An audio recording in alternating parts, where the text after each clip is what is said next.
Pinagpepestahan ngayon ng mga marites ang malitrato nila Richard Gutierrez at Barbie Imperial nakuha raw sa South Korea. Base sa mga naglalabasang litrato sa social media, spotted ang dalawang kapamilya star na namamasyal sa Myeongdong na isang kilalang shopping destination sa South Korea. Unang ipinost ng isang netizen sa kanyang Facebook page noong nakarang araw May 26 ang mga litrato nila Richard at Barbie na may nakasulat na kayo na maglagay ng caption, laughing emoji.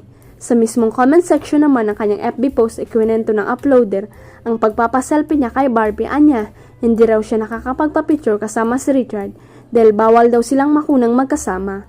Gusto ko din sana magpapic kay boy, sabi ni girl. Hindi daw pwede makita silang magkasama.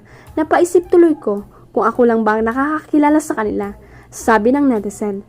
Patuloy na kwento ng netizen pero mabait si girl, nakipagkwentuhan pa kunti sakan. Sabi ko Bicolana ang mama ko. Kasama din pala si mama niya. Andyan po si mama, tinuro niya. Marunong daw ko magbicol. Sabi ko kunti lang kasi laking Manila na ako. Life niya yan kaya we respect yung choice nila lalo na sa love life. As public figure sila, if they keep secret nila, dapat hindi sa public area if ayaw nila kay Krista at Audie. Sabi pa ng netizen ang tinutukoy ang mga batikang showbiz columnist na sina Nanay Christopher Min at Audrey Diaz.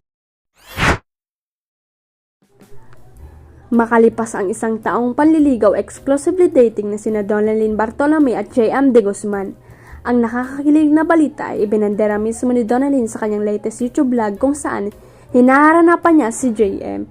Matagal na siyang naghihintay ng sagot, mga isang taon na, pero natatakot kasi ako, sabi niya sa vlog. Dagdag niya, ilang beses na akong lumayo sa kanya sa isang taon, kaya yung ipanghaharan ako sa kanya yung song na yun best explains how I feel. Kasunod niyan ipinagkita na ni JM na nakasakay sa kotse at tila walang alam sa mga mangyayari. Bilang sorpresa ang gagawin ng content creator, ang sinabi ng sumundo sa aktor ay ipapakilala na siya sa mga magulang ni Donna.